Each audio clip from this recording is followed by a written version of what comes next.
August 6, 1945, 8:16 a.m. Tokyo, Imperial General Headquarters.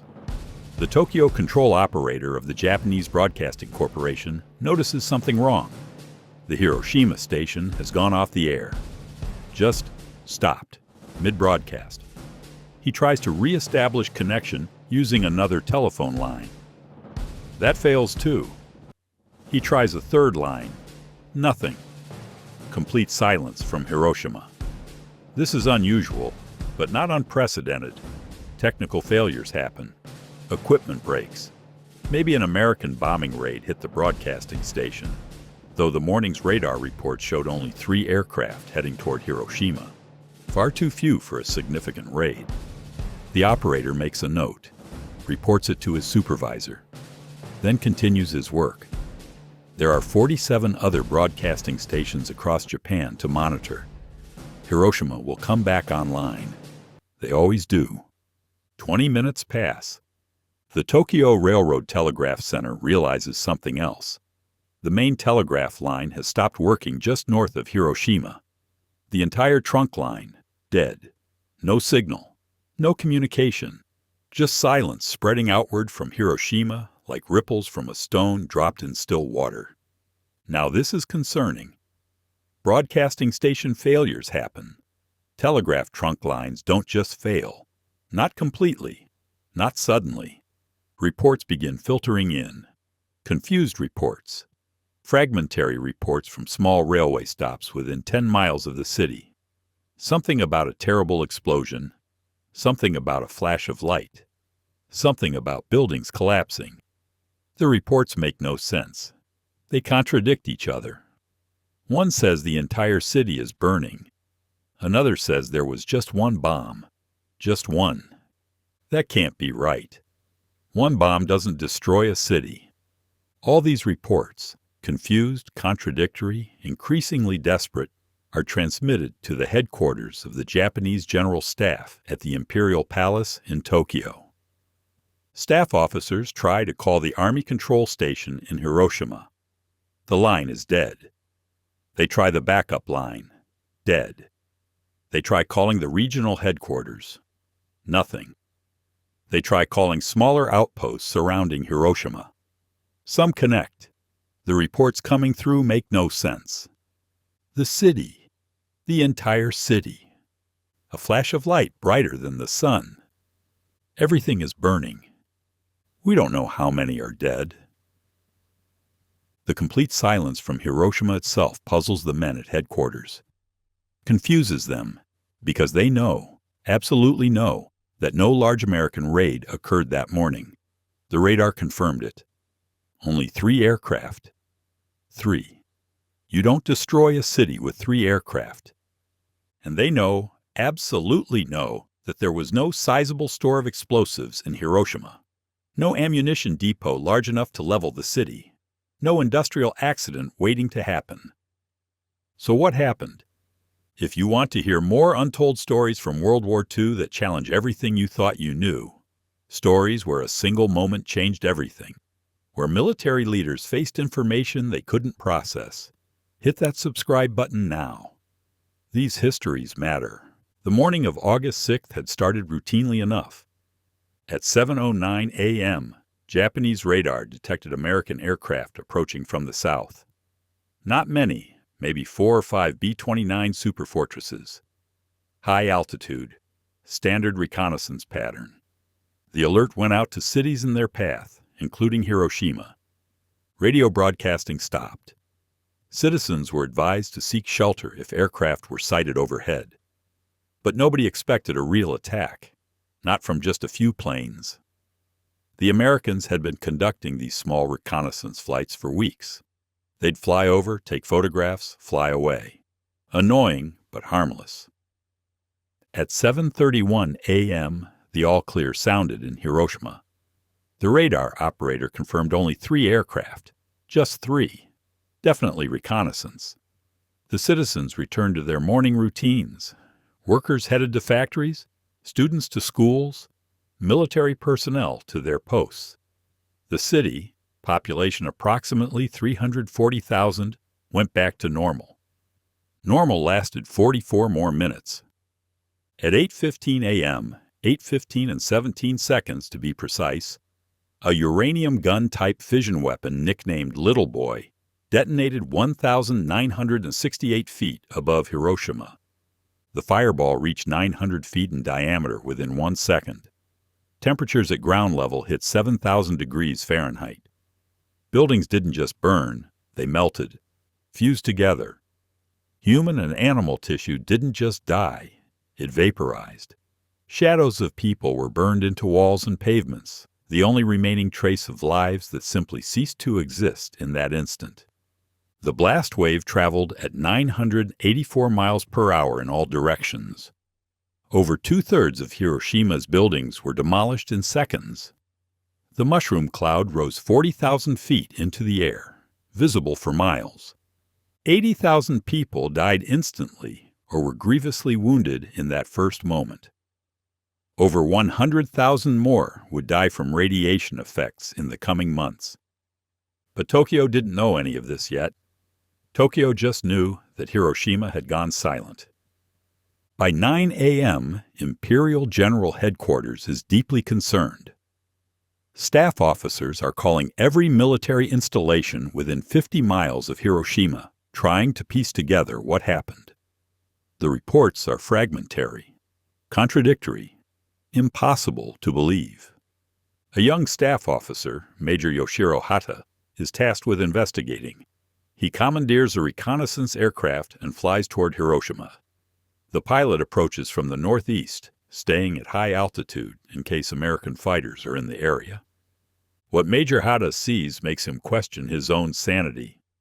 Where Hiroshima should be, where a city of 340,000 people was 3 hours ago, there's nothing, just a vast expanse of burning rubble, smoke rising in columns that merge into a single dark cloud hanging over what used to be the city center. No building standing, no recognizable streets, no visible structure larger than scattered fragments. Major Hata circles twice, trying to make sense of what he's seeing, trying to reconcile the Hiroshima he knew, a major military headquarters, an industrial center, a functioning city, with the lunar landscape of destruction below. His pilot keeps saying, "Bakudan, Bakudan, bomb, bomb." But what bomb could do this? What weapon could destroy an entire city in one strike? Major Hata orders the pilot to return to Tokyo. He needs to report this. Needs to tell headquarters what he's seen. Needs to find words for something there are no words for. The report reaches Imperial General Headquarters at approximately 1 p.m. The reaction is disbelief, complete disbelief. Because what Major Hata is describing, total destruction of a major city by a single bomb, is impossible, physically impossible. No weapon exists that can do that.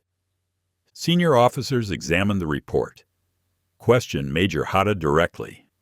Ask him to confirm, to clarify, to explain how he could have possibly seen what he claims he saw.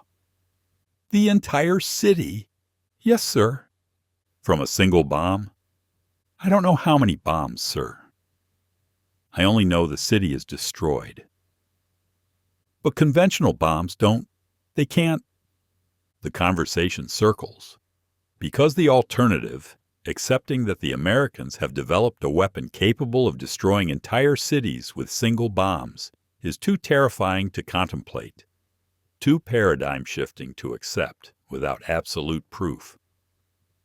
At 10:55 a.m., approximately 15 hours after the bombing, the United States intercepted a Japanese military transmission. A coded message sent from what's left of Hiroshima's military communications, a violent, large, special-type bomb, giving the appearance of magnesium. Special-type bomb. The phrase is careful, non-committal, because the people transmitting it don't know what they witnessed, don't have vocabulary for it, don't have any frame of reference for a weapon that produces a flash brighter than the sun and a blast wave that levels everything within a mile radius. At 3 p.m. Tokyo time, Tokyo news agencies report an attack on Hiroshima. The reports are vague, deliberately vague, because nobody in Japan's government or military wants to admit they don't know what happened, don't understand what weapon was used, don't have any response planned for this scenario. The official statement says Hiroshima was attacked by a small number of B-29 aircraft, which caused considerable damage. Considerable damage? The bureaucratic language of people trying to maintain control over information they can't control. But here's what Tokyo's first official knowledge of what really happened. It came from Washington, not Hiroshima. 16 hours after the bombing, at approximately midnight Tokyo time, Japanese monitors pick up a White House press release broadcast by American radio. President Truman's voice, recorded earlier, played to the world. 16 hours ago, an American airplane dropped one bomb on Hiroshima. It is an atomic bomb. It is a harnessing of the basic power of the universe. The force from which the sun draws its power has been loosed against those who brought war to the Far East. The Japanese translators work frantically. Atomic bomb. The phrase doesn't translate well. Nuclear fission. Uranium-235. These are scientific concepts most military officers don't understand. But the key phrase, the one that makes officers sit up straight, makes them forget protocol and interrupt their superiors, is this: if they do not now accept our terms, they may expect a rain of ruin from the air, the like of which has never been seen on this earth. A rain of ruin. Plural. Not one bomb. Many bombs. An entire arsenal of weapons that can each destroy a city. Emergency meetings convene throughout the night. The Supreme Council for the Direction of the War, the Big Six, who effectively control Japan's war strategy, gather to discuss the American claim. The reaction splits along predictable lines. The Imperial Army, led by War Minister Korechika Anami, refuses to believe it. Not refuses to believe Hiroshima was destroyed. The evidence for that is overwhelming. But refuses to believe it was an atomic bomb. Refuses to believe the Americans possess the technical capability to build nuclear weapons. Refuses to believe one bomb did all that damage. Their reasoning is based on Japan's own atomic research program. Japan has been studying nuclear fission since 1940. They understand, theoretically, how an atomic bomb would work. They also understand how monumentally difficult it would be to produce weapons-grade fissionable material, how much industrial capacity it would require, how many resources and specialized facilities and years of research. The Army's position: the Americans might have used some new type of explosive. Possibly several bombs dropped simultaneously. Possibly a lucky hit on a fuel depot or ammunition storage. But not an atomic bomb. That's impossible. The Americans don't have the capability. The Imperial Navy takes a different stance.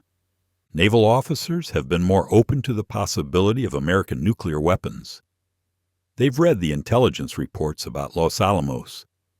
They've seen the evidence of massive American industrial mobilization. They understand that America's manufacturing capacity, once fully committed to war production, dwarfs Japan's by orders of magnitude. Their position: the Americans probably used an atomic bomb. They probably have more. And if they do, if America can produce these weapons in quantity, then Japan has no defense. No possible defense. You can't shoot down every American aircraft. You can't protect every Japanese city. You can't prepare civilians for a weapon that vaporizes people instantly. But even Navy officers, even those who accept that Hiroshima was hit by an atomic weapon, cling to one hopeful assumption: the Americans can't have many. Nuclear weapons require uranium-235 or plutonium. Both are incredibly difficult to produce. Even with America's vast industrial capacity, they might have managed to build one bomb, maybe two, maybe a handful. They can't possibly have an arsenal. That would be impossible. The resource requirements would be staggering. Surely the Americans are bluffing when they threaten a reign of ruin. Surely. August 7th, 1945. The day after Hiroshima. Japanese officials send a team of scientists to Hiroshima to investigate, to determine what weapon was used, to assess the damage, to provide concrete answers instead of speculation and confusion. The team includes Yoshio Nishina, one of Japan's leading nuclear physicists, the man who led Japan's own atomic research program. If anyone can determine whether Hiroshima was hit by a nuclear weapon, it's Nishina. The team arrives by train. The closer they get to Hiroshima, the worse the destruction becomes. Buildings damaged, then demolished, then simply gone. The train stops miles from the city center because the tracks are destroyed. Nishina and his team walk into Hiroshima on foot. What they find confirms their worst fears.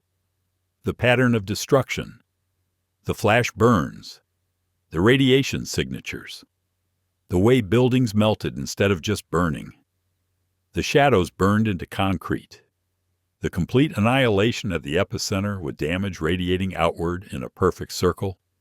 This was an atomic bomb. Definitely. Unquestionably. Nishina reports back to Tokyo on August 8th. His report is technical, detailed, definitive. Hiroshima was destroyed by nuclear fission. The Americans have successfully weaponized atomic energy. The bomb's yield was approximately 15 kilotons, equivalent to 15,000 tons of conventional explosives. One bomb, 15,000 tons.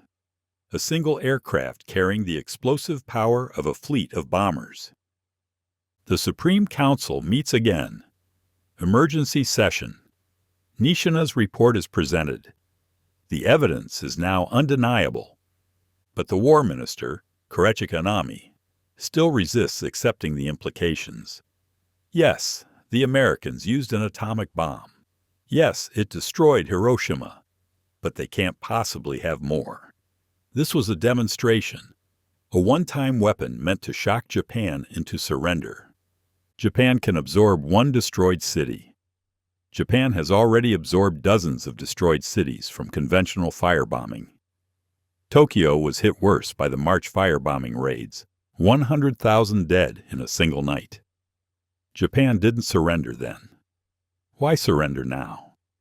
Foreign Minister Shigenori Togo disagrees, argues that if the Americans have developed atomic weapons, they can produce more, will produce more, each one capable of destroying a city, each one requiring only a single aircraft that radar might not detect until too late. The debate continues for hours. The hawks arguing that Japan can still fight, still resist, still make an American invasion so costly that peace can be negotiated on better terms. The moderates arguing that atomic weapons have changed the calculation completely, made continued resistance suicidal. No consensus is reached. The meeting adjourns with no decision made. That evening, August 8th, the Soviet Union declares war on Japan. Soviet forces invade Manchuria. The neutrality pact that Japan had counted on, the assumption that at least the Soviets would stay out of the war, crumbles. Japan is now fighting on all fronts. Americans from the east and south, Soviets from the north, and somewhere in the American arsenal, atomic bombs that can destroy cities. The strategic situation is collapsing. But still, the hardliners refuse to accept surrender. Argue that Ketsugo, the defense plan for the home islands, can still work, that Japanese spirit and determination can overcome American material advantage. August 9, 1945, 11:02 a.m., Nagasaki. A second atomic bomb, nicknamed Fat Man, detonates over Nagasaki, more powerful than the Hiroshima bomb, 21 kilotons instead of 15. The original target was Kokura, but cloud cover forced the bombers to their secondary target. Nagasaki's geography, hills and valleys instead of flat terrain, limits the destruction compared to Hiroshima. But 40,000 to 75,000 people die instantly. The city is devastated. The news reaches Tokyo within hours. And now, finally, the reality becomes undeniable. The Americans didn't have just one atomic bomb. They had two. And if they had two, they probably have more. Maybe many more. Truman's threat of a reign of ruin wasn't bluff. It was promise. Japan has no defense against this. No counterweapon, no strategy, no hope of victory or even favorable peace terms. Just the grinding certainty that continued resistance means more cities destroyed, more hundreds of thousands of civilians vaporized, more destruction until either Japan surrenders or Japan simply ceases to exist as a nation. Emperor Hirohito convenes an extraordinary imperial conference on August 10th. Against all precedent and tradition, the emperor himself speaks. Directly addresses the military leaders who've been arguing for continued resistance. His message is simple. The war must end. The atomic bombs have made continued resistance impossible. Not dishonorable, not cowardly, impossible. Japan cannot fight weapons that destroy entire cities instantly. Cannot protect its people from bombs that require only a single aircraft to deliver civilization-ending destruction. The hardliners still resist, argue that surrender means national dishonor, that death is preferable to surrender, that the samurai code demands fighting to the last. But Hirohito overrules them, makes the decision himself. Something emperors almost never do. The war ends. Japan surrenders. The terms are non-negotiable: unconditional surrender or face complete annihilation. On August 15, 1945, Hirohito makes a radio broadcast, the first time most Japanese citizens have ever heard their emperor's voice. He announces the surrender in careful, formal language that avoids the word surrender, but makes the meaning clear.